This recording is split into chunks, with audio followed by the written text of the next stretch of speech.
Non, mais l'accord n'a pas été possible avec la liste d'Antoine Maurice.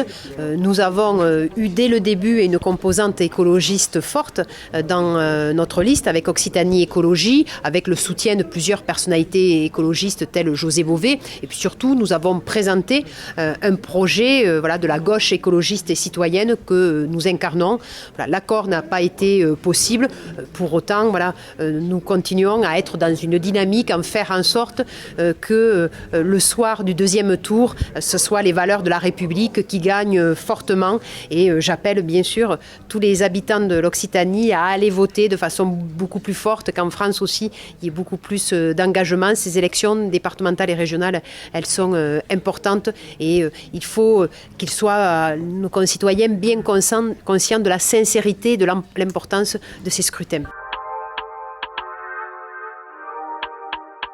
J'ai été quand même très étonnée de lire les déclarations dans les différents médias de M. Terrainoves qui ne fait aucune distinction dans le vote du second tour entre le vote pour M. Garot, pour M. Pradier ou pour moi-même. Je vous dis clairement, c'est une déception.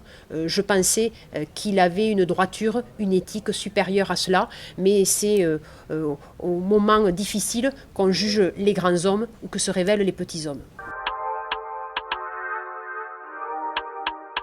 Quand on est de gauche, le premier de nos engagements pour la gauche, c'est l'attachement à la République. Et l'attachement à la République, ça se prouve. Et c'était impensable que cette liste se maintienne. Donc je suis très heureuse que la liste de gauche ait changé d'avis en cours de journée et se soit retirée. Et je continue, comme je le fais depuis ce matin, à appeler à voter Renaud Muselier massivement. Et je connais la difficulté d'un retrait. C'est ce que nous avons fait en Occitanie il y a de ça 6 ans, à Perpignan, il ne faut pas l'oublier. Le candidat socialiste s'était retiré le soir du premier tour pour permettre l'élection d'un maire LR et pour à l'époque contrer la candidature de M. Alliot. Donc je sais ce que ça veut dire dans un territoire où il n'y en a plus d'élus de gauche et malheureusement, sur ces dernières municipales, l'attitude de la République en marche a été très préjudiciable et a permis donc l'élection de Louis Alliot.